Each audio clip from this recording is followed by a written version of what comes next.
Bienvenue dans le podcast Ayurveda de Mathilde et Julie, le podcast qui rend vivant. Nous te partageons ici des clés pour trouver ton équilibre, ta clarté, ta vitalité au travers de sujets inspirés et inspirants. Nous donnons la parole aux personnes qui, comme nous, servent, explorent et expérimentent le vivant. Si toi aussi, tu désires cultiver ce oui à la vie, alors bienvenue et bonne écoute. Bienvenue dans ce nouvel épisode du podcast Ayurveda sur le thème de célébrer les fêtes de fin d'année sereinement avec l'Ayurveda. Salut Mathilde. Salut Julie. Ouais, on est trop contente encore une fois de se retrouver. On était pleine d'inspiration pour ce sujet de podcast. Carrément. Alors on arrive juste un tout petit peu après Noël et en même temps on est toujours dans cette période de célébration. C'est ça. Oui, parce qu'il y a le premier de l'an qui arrive, puis parfois les gens ne fêtent pas forcément Noël le 25 non plus, ou alors plusieurs fois dans plusieurs familles différentes. Donc on s'est dit au milieu, ça passait bien. Exact. Alors on a décidé pour ce nouvel épisode de partir avec un fil conducteur qui est la loi des 5 doigts de la main que l'on Oui. utilise principalement d'habitude dans l'alimentation ayurvédique et qu'on va aujourd'hui utiliser pour cette notion de célébrer sereinement les fêtes de fin d'année. Exactement. Alors comme on dit, c'est comme les 5 doigts de la main, mais en discutant ensemble. Et puis toi, dans ta formation en nutrition ayurvédique, tu as rajouté un autre doigt. Donc c'est les 6 doigts de la main, on va dire. C'est ça. C'est un peu comme les 5 sens et le 6e sens. Voilà, exactement, c'est ça. Déjà, on peut peut-être commencer par parler de ce qu'on met derrière ces six lois un petit peu. L'idée aussi dans ce podcast, c'était de vous partager une autre vision de comment vivre les fêtes. Et du coup, cette autre vision se fait à travers de ces 6 lois. Donc l'idée, c'est vraiment de comment, où, avec qui, quand, quoi et combien. Combien pour la notion de quantité. Donc on va reprendre un peu chaque chose, chaque loi pour pouvoir les approfondir un petit peu et puis nous permettre d'échanger là-dessus. On va pouvoir commencer avec le comment. Comment est-ce que je fais, comment est-ce que je passe les fêtes de Noël? Est-ce que toi, Julie, par exemple, tu as envie de nous partager ton comment, par exemple? Oui, alors moi je suis dans une période de vie un petit peu particulière puisque ces dernières années j'ai été pas mal en mouvement et j'habitais dans les Landes. Et donc là je viens juste de déménager à nouveau en Haute-Savoie, à côté d'Annecy, là où je suis originaire. Et ces dernières années, en fait, les fêtes de fin d'année, je les ai passées loin de ma famille. Alors, il y avait aussi un choix personnel de faire Noël autrement. Et puis, cette année, le comment va être de nouveau avec ma famille ici et aussi ma famille de cœur, avec également mes amis. C'est quelque chose que j'ai commencé à faire depuis aussi ces dernières années. L'année dernière, j'ai passé Noël toute seule et ça a été vraiment beau. Et cette année, je vais les passer avec ma famille de sang et ma famille de cœur. Et ce comment, il est justement aussi dans un état d'esprit, j'ai envie de dire, et que c'est un peu ce qui m'a fait faire certains choix ces dernières années, puisque comment est-ce que j'avais envie de fêter ces fêtes de fin d'année? J'avais envie de les fêter dans la joie, la célébration et aussi une forme d'intériorité pour être aussi en syntonie avec l'énergie de cette saison d'hiver. Donc, j'ai envie de pouvoir honorer ces différents aspects de ces fêtes de Noël. Donc, avec la célébration, la magie, j'adore toute la déco de Noël, toutes ces choses qui scintillent, toutes les lumières. J'aime aussi toutes ces décos qui amènent de la joie dans le cœur, qui réveillent nos enfants intérieurs. Et voilà, je suis ravie d'être à nouveau dans cette période et de pouvoir continuer d'honorer ce comment au travers de cette notion de célébration. Mmh. Quand tu me parles des lumières aussi, là, tu sais, je vois tout et moi, ce que j'adore aussi dans cette magie de Noël et des lumières qu'on peut avoir, dehors, c'est que ça redonne de la lumière à l'obscurité aussi.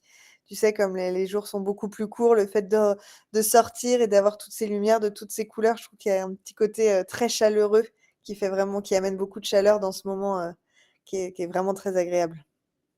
Oui, complètement. Et moi, je trouve aussi que ça nous amène à retravailler la lumière dans nos intérieurs, Ah bah, oui, oui, oui, complètement. Ouais, ouais, ouais, tout à fait. Et de puisque, voir aussi, je trouve que ça amène vraiment une forme de c'est comme si je trouve que dans ces moments-là, tu vois, par exemple, je pense au marché de Noël. Tu vois, il fait nuit, les gens sont en train de boire un petit vin chaud, ça sent les épices, ça sent les petits gâteaux et tout ça. Et c'est comme si je trouve qu'il y avait, une union, enfin, il y avait de l'amour qui se ressentait beaucoup plus de manière beaucoup plus forte que dans les autres, jours de l'année. Il y avait vraiment quelque chose de cette forme d'union à soi et d'union à l'autre et de reprendre contact avec, sa famille ou des amis, enfin, que ce soit une famille, voilà, de cœur ou autre. Et je trouve que c'est très, très touchant. Et moi, je crois que c'est ça, c'est ce qui va me toucher le plus, de ressentir cette énergie-là.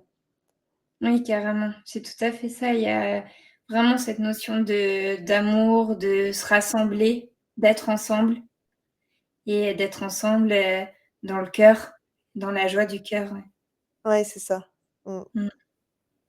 Donc comment on pourrait parler un peu aussi d'une forme d'état d'être et d'état d'esprit?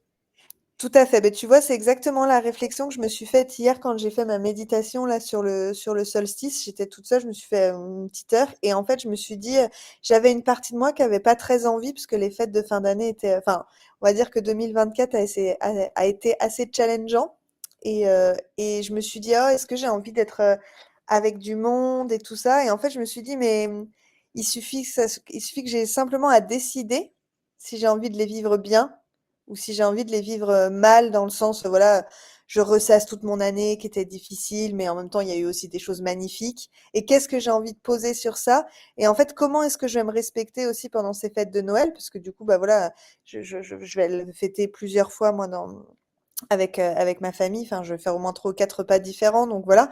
Et c'est comment est-ce que je vais faire? Plutôt que de le subir, comment faire pour garder cette énergie, cette âme d'enfant? Et d'ailleurs, bah, comment je sens et comment je le vois, c'est d'être aussi passer beaucoup de temps avec les enfants à jouer pour avoir cette âme d'enfant et se connecter à cette magie de Noël. Très beau. Mmh. C'est vrai qu'il y a cette notion du jeu aussi, qu'on Ah peut bah oui, inclure dans le comment.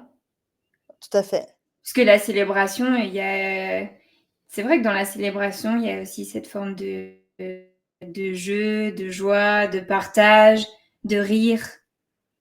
C'est aussi un moment, effectivement, où on a souvent envie de se raconter, plein de choses et c'est aussi synonyme justement de rencontres, qu'on a qu'on prend pas le temps ou qu'on s'autorise pas ou qu'on ne fait pas le reste de l'année sous cette forme. Tout à fait. Oui, parce qu'il y a aussi cette notion dans dans cette notion d'hiver, justement, on est vraiment dans un temps de repos, de calme, de repli sur soi, de recharger nos batteries.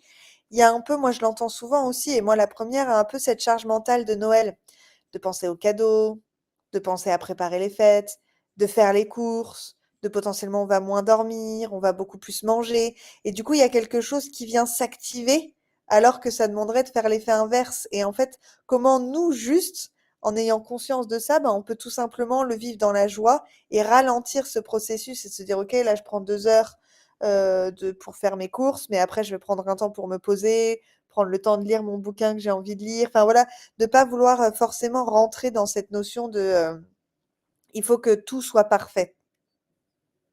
Exact. Donc ce que je trouve intéressant, c'est que cette, question du comment, elle soulève toute la pression qu'il y a autour du faire. Tout à fait. Comment je vais faire, tous les menus, les courses, les cadeaux, enfin toute la pression de l'organisation logistique de toutes les fêtes qui amène une forme de stress et qui parfois coupe en même temps de cet élan de célébrer, Ah bah, avec, c'est clair. en plus, un petit, potentiellement un petit soi parfait dans, la manière, d'être drivé intérieurement pour, l'organisation, parfaite du comment. Alors que, bah, nous, ce qu'on vous propose, c'est que peut-être dans ce comment, ça pourrait être, plutôt un état d'être, un état d'esprit qui permet derrière de vivre le faire d'une manière, peut-être plus enjouée, plus joyeuse et qui, en tout cas, continue de nourrir et de maintenir l'élan de la préparation de la célébration. Ouais. Ouais, c'est vraiment cette notion de faire et d'être finalement aussi, de comment est-ce que je décide, d'être et comment le faire peut être à mon service et pas venir, puiser dans mes ressources, quoi. Exact. Mmh. Bon, déjà tout un programme dans ce comment. C'est clair. Déjà juste avec ça, vous avez de quoi réfléchir. Oui, Nous aussi d'ailleurs. oui, c'est clair. Oui, parce qu'en en parlant, ça fait voilà. Alors ensuite, après la notion du comment, on a la question du où. Alors où? Où? Donc le où, il y a plusieurs choses. Il y a le où, donc l'endroit, le lieu, the place to be, or not, selon ce qui est choisi, de où vous allez ou pas. Et puis il y a peut-être le où intérieur aussi, par rapport à notre maison, intérieure, donc encore une fois avec un parallèle avec l'être. Mmh. Oui, puis de choisir encore une fois, comme tu dis, dans ces 2 notions du où, encore une fois, de se donner le choix et l'autorisation de est-ce que j'ai envie cette année que ce soit chez moi? Est-ce que je me sens la capacité de recevoir? Est-ce que j'ai envie de recevoir? Est-ce que j'ai envie de est-ce que ça me procure de la joie ou est-ce que ça me procure plus de charge mentale? Ou est-ce que rien qu'à l'idée de visualiser inviter tout le monde, ça me fatigue? Et puis, ou alors le simple fait d'aller chez une autre personne, bah, ça dédouane un peu, de pas mal de choses et du coup ça donne, là dans ce cas-là plus de joie parce que ça laisse la place à comment est-ce que je vais m'apprêter, je vais m'habiller, qu'est-ce que je vais préparer à manger et de pas être dans la pression de que la maison soit nickel, à 100 avant l'arrivée de toute la famille, quoi. Exact. Mmh. Et le où, en fait, c'est l'élément espace. Donc cet élément espace, il est souvent, mis de côté et pourtant il est d'une importance capitale dans notre équilibre au quotidien. Et en fait, cet élément espace, c'est l'espace qui va vous accueillir pour célébrer. Donc c'est super important que ce «où» vous ressemble et que vous vous y sentiez bien, que vous puissiez vous sentir accueilli dans ce «où», dans cet espace dans lequel vous allez célébrer ces fêtes, et que, vous puissiez mettre dans ce «où» quelque chose vraiment qui vous, ressemble et dans lequel vous trouvez aussi, des repères qui vous amènent une forme de joie. Mmh. Ouais, c'est hyper pertinent ce que tu dis. En effet, le «où», c'est vraiment l'espace. Ça me parle énormément ce que tu dis. En effet, c'est, dans cet espace, comment les autres éléments et comment les qualités, les gunas vont pouvoir s'intégrer dans l'espace dans lequel, on est accueilli ou on accueille, en fait et comme tu dis, c'est parfois on l'oublie alors que c'est, sans lui, les autres choses ne peuvent pas germer, pleinement donc c'est fort. Exact. Et du coup, c'est le «où» aussi intérieur, donc à partir de quel espace en moi je célèbre? Est-ce que je le fais pour faire plaisir à l'extérieur? Est-ce que je le fais à partir d'un espace qui est, plein, qui est joyeux, qui a envie? Ou est-ce que c'est à partir d'un espace qui est contraint, qui le fait parce que, c'est comme ça et que ça part d'un conditionnement? Et dans ce cas, comment est-ce que ces 2 espaces peuvent se rencontrer pour peut-être amener une forme d'harmonie et d'accord entre les 2 pour que vous puissiez aller d'un espace à un autre en vous sentant, bien et dans, un état qui vous permette de profiter pleinement de cette célébration. Et donc peut-être que si vous allez dans un endroit qui n'est pas chez vous ou qui ne vous ressemble pas forcément, qu'est-ce que vous pouvez amener pour que ce où vous ressemble aussi et que vous puissiez y trouver quelque chose qui amène un peu de vous et un peu de votre maison intérieure dans cet espace qui vous accueille. Je suis déjà en train de visualiser ce que je vais pouvoir amener quand je vais aller chez quand ça va pas être chez moi. Moi aussi. Trop bien. OK, on continue? Allez. Alors une fois qu'on a fait donc on a fait le comment, le où, maintenant c'est la question de avec qui? Avec qui est-ce que j'ai envie de passer les fêtes de Noël?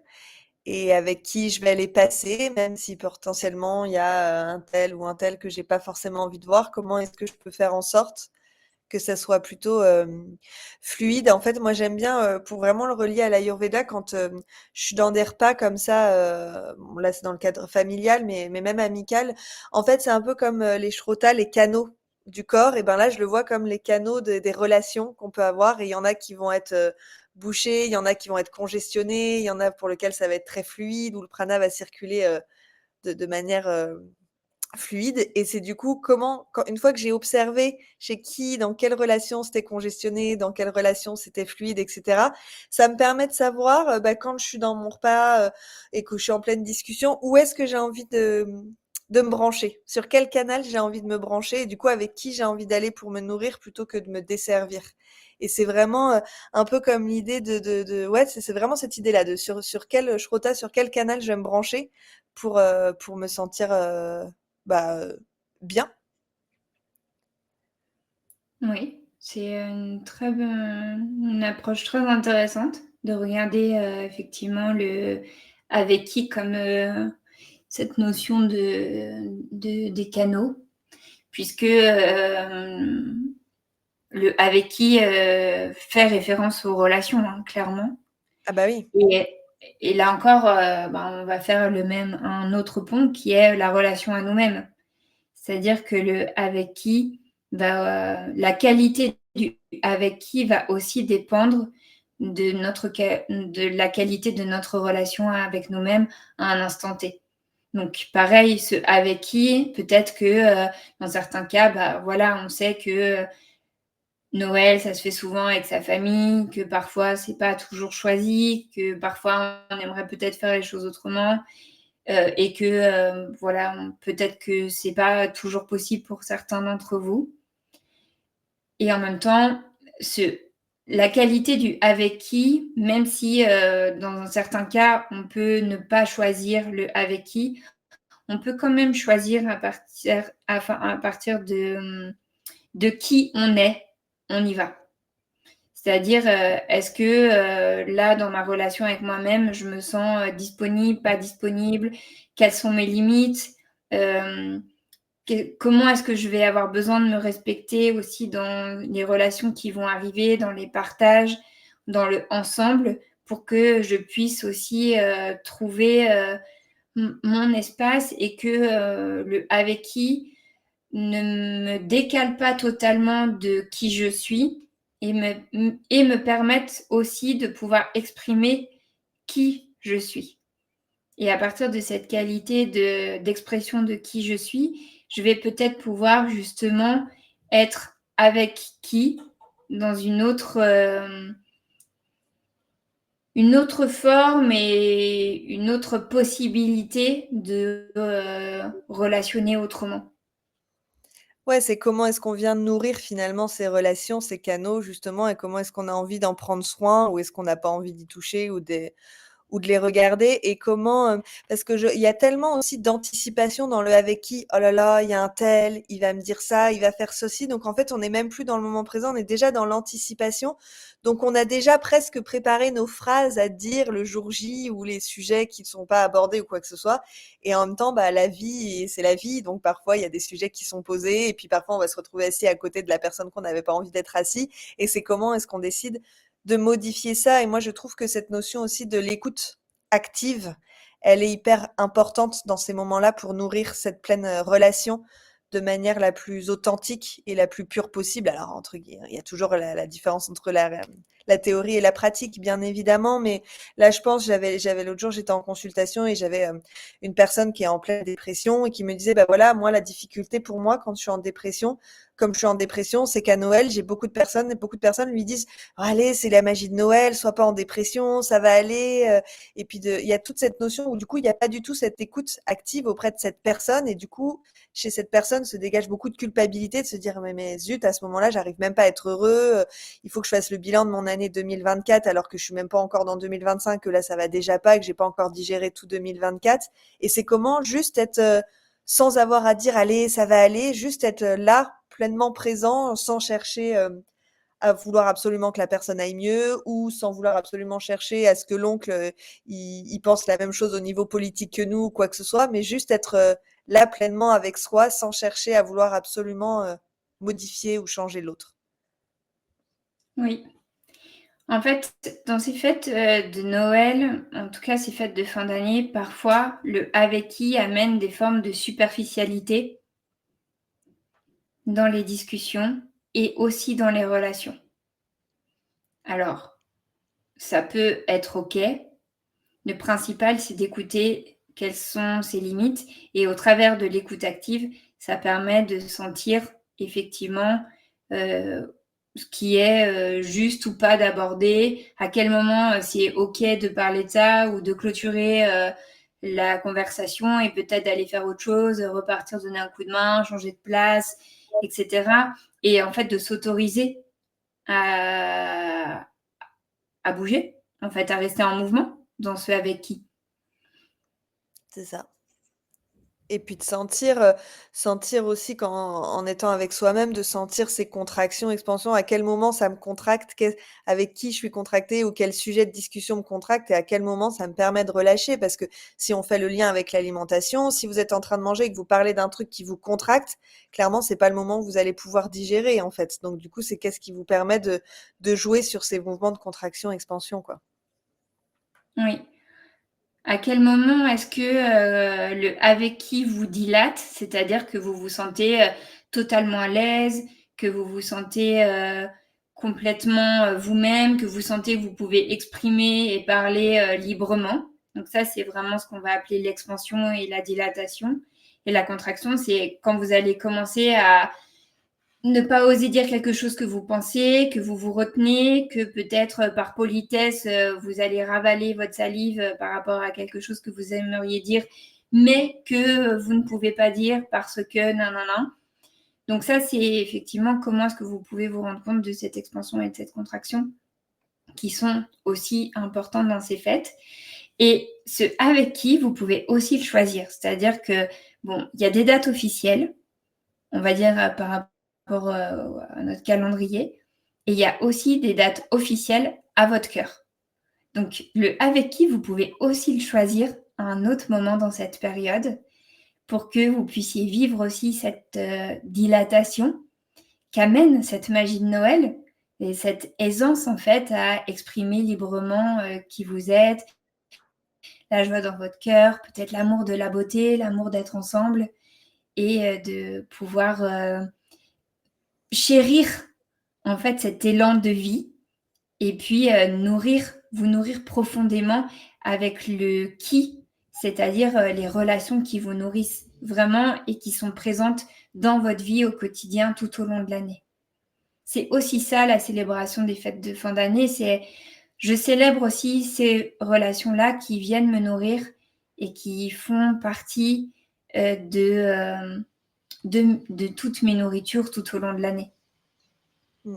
Oui, dans ce que tu dis, tu réponds aussi à la question du quand, tu vois? Avec ces dates, officielles et «officieuses» entre guillemets avec le cœur, mais voilà d'avoir ce choix-là aussi. Oui, totalement. Mmh. Merci. Et ben, maintenant on peut passer au quoi, du coup, vu que tu as parlé du quand, mais on peut parler à quoi? Quoi manger? Quoi voilà. Et ça, c'est ce qui va, je crois, être la charge la plus intense, je crois, aussi bien au niveau, physique, dans le sens de faire les courses, penser à quel repas, parce qu'il faut que ce soit un peu équilibré, il faut que ce soit, le plus juste possible pour tout le monde et en même temps, est-ce que c'est en adéquation avec ce que moi je peux manger? Et puis en même temps de se mettre d'accord avec, toutes les j'allais dire les régimes, mais en tout cas les différentes manières de manger pour chacun, entre un tel qui va être allergique ou intolérant au gluten, l'autre qui ne veut pas manger de viande et puis lui qui, veut absolument son foie gras ou quoi que ce soit. Quoi manger dans ces cas-là? Ah, le quoi? Cette question, c'est peut-être une des questions principales qu'on a en consultation. Oui. Quoi? Quoi? Et ben, là, j'ai la chanson Toi, toi, mon toi, mais ça pourrait être Quoi, mon quoi? Quoi? C'est vrai. Et donc, est-ce que le quoi est une vraie question en vrai? Mmh. En fait, toutes les deux, on se rend compte, et je pense qu'on n'est pas que toutes les deux, certainement vous aussi, et peut-être si vous pratiquez l'Ayurveda, vous l'avez peut-être vous-même constaté. Le quoi est clairement une question secondaire, tout le temps. Oui. Même dans l'alimentation au quotidien, dans votre hygiène, on va dire, alimentaire tout au long de l'année. Donc on fait tout un flanc autour du quoi, alors que les autres questions sont souvent plus importantes que le quoi, et Tout à notamment fait, le comment. tout à fait. Donc nous, on a envie de vous partager, faites-vous plaisir. Voilà, en enlevant un peu toute cette forme de culpabilité avec toutes les recettes que vous allez pouvoir, voir sur les réseaux sociaux, dans les journaux, quoi que ce soit et puis après de cette notion de culpabilité, de: «Est-ce que je vais prendre du poids? Oh là là, ça va me créer des toxines, je vais avoir mal au ventre» ou quoi que ce soit. Parfois, c'est pas forcément ce que vous avez mangé qui vient vous déséquilibrer, mais c'est tout ce que mentalement vous avez anticipé et cetera, qui va générer ces contractions et qui va générer cette indigestion.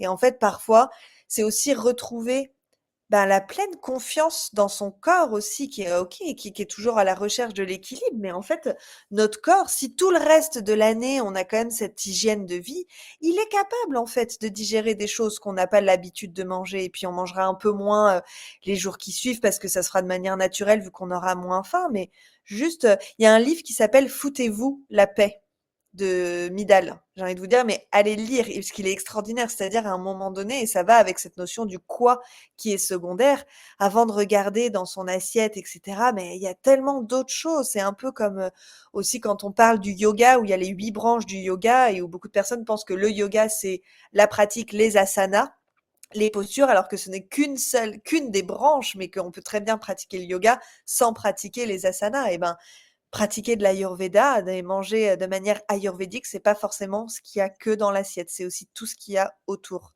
Donc vraiment, c'est la première des choses qu'on s'est dit avec Julie, qu'on avait envie de vous transmettre, c'est faites-vous plaisir, en fait, vraiment. Et puis si vous savez que c'est quand même un peu indigeste pour vous, et ben goûtez-le avec de la joie et en petite quantité pour vous faire plaisir parce que ça donne de la joie aussi et vos papilles, elles seront trop contentes de goûter ça et il y aura quelque chose de pas: «Oh là là, j'ai fait ceci à ce moment-là, alors du coup je vais être malade». Non, on respire quoi. Oui, Tout en c'est ça, lisant le livre, respirer. écoutez-vous la Et moi, j'ai envie de partager, par rapport à cette notion de se faire plaisir. En fait, dans la question du quoi, se pose la question des combinaisons. oui, Donc, quelles sont les combinaisons qui sont bonnes? Quelles sont les combinaisons qui sont à éviter? J'ai créé une formation de cuisine qui s'appelle l'art de combiner, parce qu'il y a une différence, en fait, entre combiner et combinaison. C'est-à-dire qu'on va se prendre la tête avec des combinaisons, et il est vrai qu'il y a certaines combinaisons qui sont, plus ou moins, digestes et indigestes.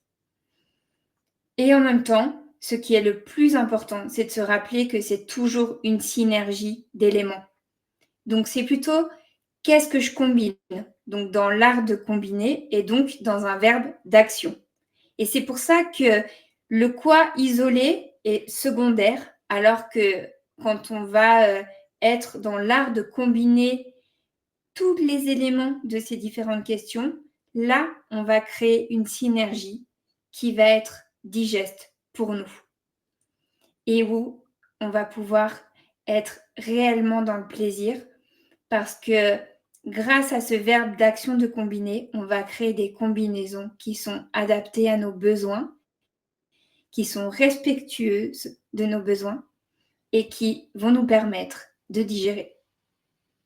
Parce Moi, j'ai que c'est ce que tu l'as dit. En fait, la digestion, nous, on pense toujours à la digestion des combinaisons alimentaires de ce qu'il y a dans l'assiette.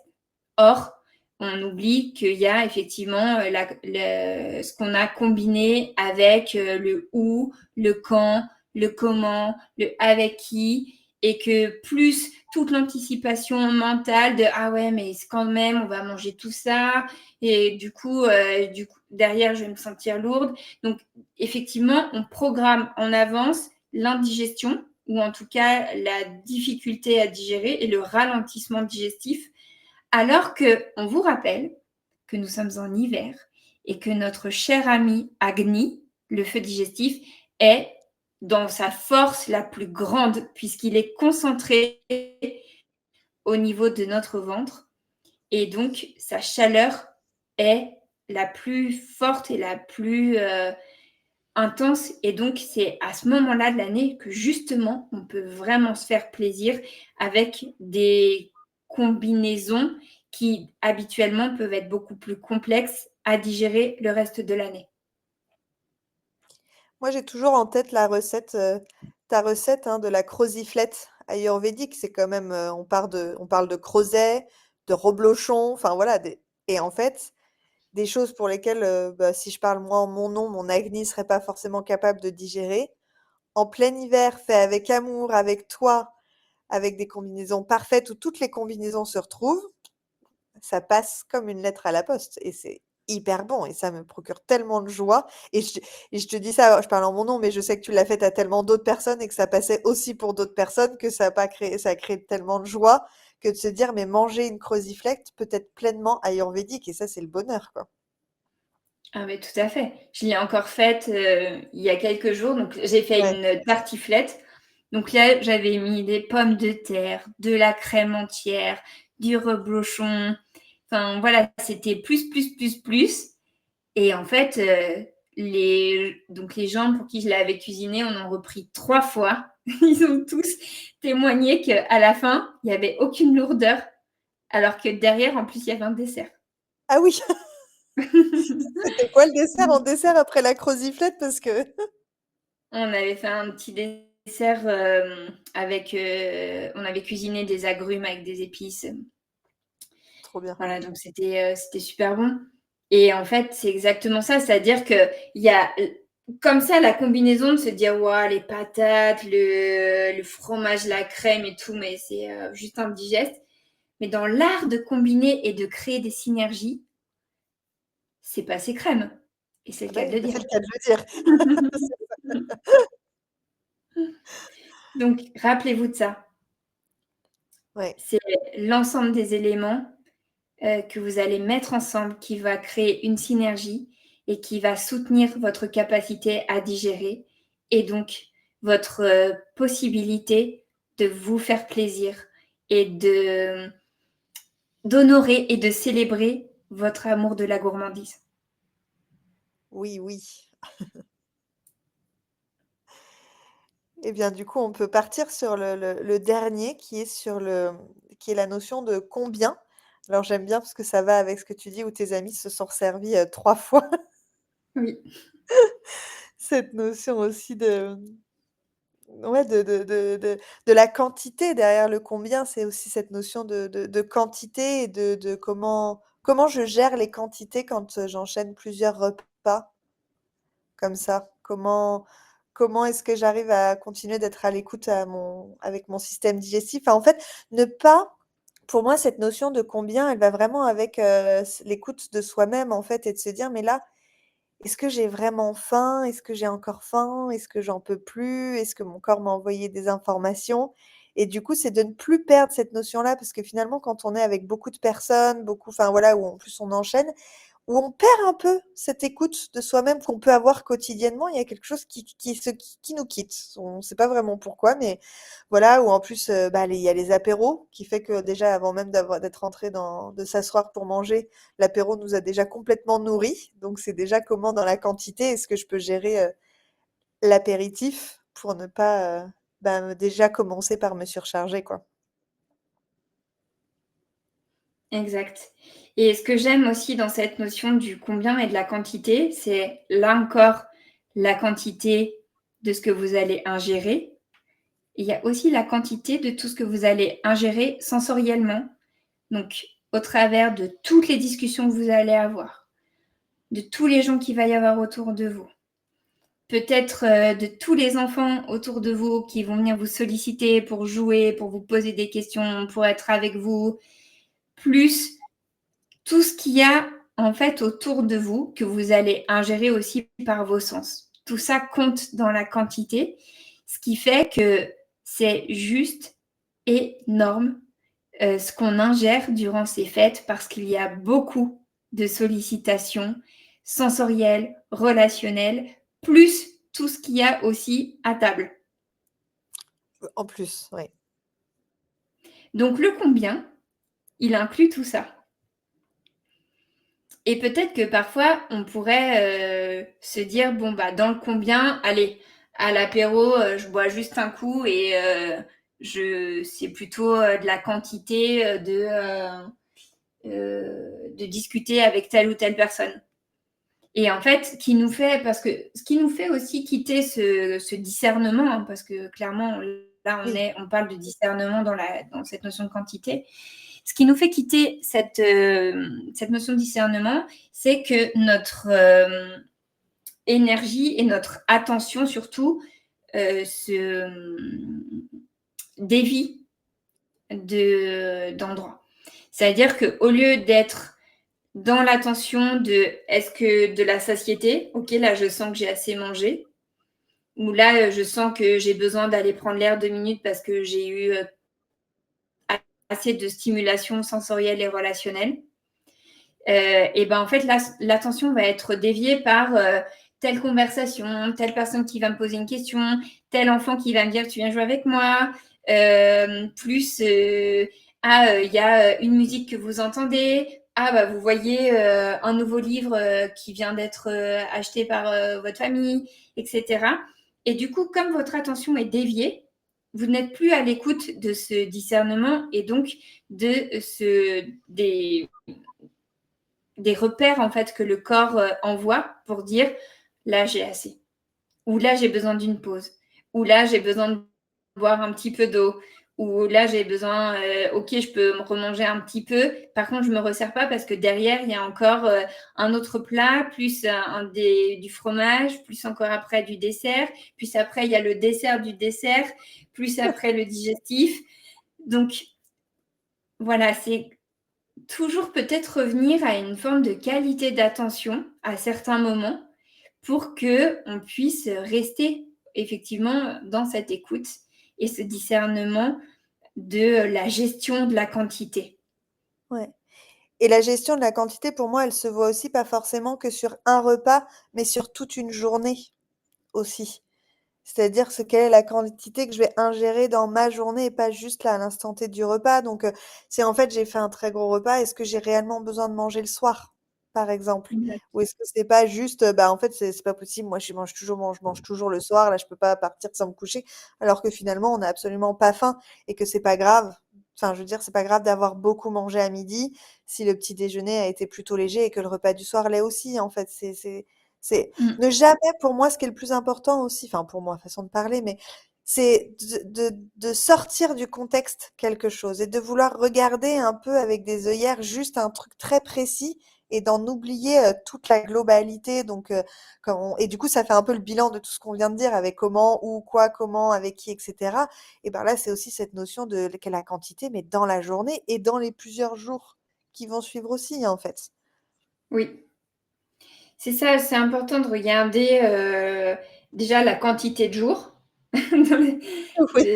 la quantité de jours où vous allez célébrer et donc la quantité des repas que vous allez partager, et donc la quantité des relations que vous allez avoir, et donc potentiellement la quantité des discussions que vous allez avoir et des sollicitations sensorielles que vous allez avoir.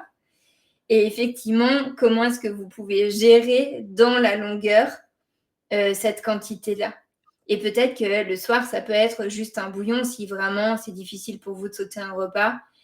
Ça peut être juste un petit bouillon, une petite soupe miso, quelque chose voilà, qui amène du chaud avec pourquoi pas 2-3 épices un peu piquantes pour aider aussi à digérer. Et puis, peut-être que c'est décider de faire un repas par jour. Ça peut être décider de faire un repas, mais peut-être au lieu de manger entrée, plat, fromage, dessert, plus thé gourmand, café gourmand, bon, bah, peut-être que je fais juste le plat et le dessert. Et que le reste du temps, bah, je me rappelle juste que je vais aussi être nourrie dans la quantité des informations qui vont s'échanger avec les gens avec lesquels je vais être. Ouais. Donc ça peut être cette manière-là aussi de gérer la quantité. Tout à fait. Puis tu vois aussi ce qui me venait en tête quand tu parlais, comment gérer cette quantité aussi. Pour moi, il y a aussi la notion du bouger, de se mettre en mouvement, parce que quand on est dans ces repas de Noël, premier de l'an et tout ça, on bouge beaucoup moins, on reste très longtemps assis, on reste très longtemps à table. Et en fait, ne pas oublier de se mettre en mouvement, parce que c'est ça aussi qui est déséquilibrant. C'est que finalement, on ne bouge pas, on est assis tout le temps, et en fait, les bonnes marches digestives, ou d'aller prendre l'air et ouais, tout simplement de se mettre en mouvement va permettre aussi une meilleure digestion. Parce que parfois, c'est même plus une terme de quantité, c'est une terme d'être trop statique tout au long de la journée, qui permet pas les mouvements du système digestif de se mettre en place, c'est-à-dire le péristaltisme, les contractions en vague des organes pour pouvoir nous permettre d'éliminer et d'assimiler. Et que si on n'est pas assez en mouvement, bah, on va pouvoir potentiellement avoir de la constipation, etc., quoi. Oui, en fait, il y a une forme de congestion qui va arriver par l'accumulation et Tout à fait. effectivement, le non-mouvement va amplifier cette congestion, alors que dès lors qu'on va faire les 100 pas, ce qui est le plus connu, C'est il ça. y a déjà une circulation qui se fait et qui permet de sentir aussi où est-ce qu'on en est dans tout ce qu'on a ingéré et accumulé. Et peut-être justement pouvoir faire revenir le discernement de bon, là j'ai assez pour aujourd'hui. C'est ça. Et de. Oui, et là aussi, en fait, de changer quelque part, je dirais, la mémoire qu'on a de ces fêtes, qui sont beaucoup associées à une forme de lourdeur. Alors que là, en s'autorisant justement à remettre du mouvement, le corps va aussi faire une autre expérience et du coup va pouvoir aussi créer une autre mémoire de cette expérience. C'est-à-dire qu'au lieu d'avoir une mémoire de oh là là, les fêtes, les repas de fête, c'est lourd, ça va être ah oui, c'est vrai que dans les repas de fête, on mange beaucoup. Et en même temps, je me rappelle que quand j'ai fait une marche digestive derrière, bah, je me sentais beaucoup mieux et que c'était complètement OK en fait d'avoir profité comme j'ai profité. C'est ça. Et cette notion justement de mémoire permettra l'année d'après ou même à d'autres occasions dans l'année de vous rappeler et donc de faire appel à votre clarté et donc à votre volonté de dire ah oui, c'est vrai que là, je peux m'autoriser quelque chose qui paraît plus lourd si je me mets en mouvement derrière parce que je sais que le mouvement va me permettre de remettre de la circulation et donc quelque part de fluidifier et donc de maintenir et de soutenir ma capacité digestive à transformer ce qui paraît à la base lourd. Tout à fait. Parfait. Très bon résumé de ces 6 doigts de la main, vu qu'on en avait 6. En fait, tu sais quoi? C'est 5 doigts de la main, plus le sixième, c'est la baguette magique en fait. Ouais, carrément, très bien. C'est la baguette magique qui est cet art de combiner toutes les réponses ensemble. Exactement, parfait. L'art de combiner. Parfait. J'adore. Ouais, merci beaucoup, Julie. Merci. On espère que, en tout cas, on vous souhaite de très belles fêtes de fin d'année. Profitez bien, On vous souhaite beaucoup d'amour, de magie, de féerie. Ouais, soyez doux avec vous-même, soyez pas trop dur. Et puis on Mettez-vous en voulait aussi mouvement oui, c'est ça. et en même temps repos, hein, vous vous rappelez? Voilà, tout ça combiné ensemble, bien évidemment. Exact. Et on vous Et dit à bientôt. Et oui, et puis on voulait juste vous dire un petit mot avant de terminer cet épisode pour vous remercier pour cette année 2024 où vous avez suivi et accompagné dans cette transition des podcasts. Et voilà, un grand merci pour tous les échanges qu'on a pu avoir, tous les mails que vous pouvez nous envoyer, tous les commentaires que vous laissez sur les différentes plateformes.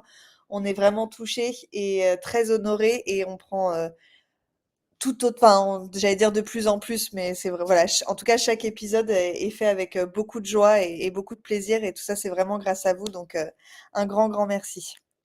Merci du plus profond du cœur.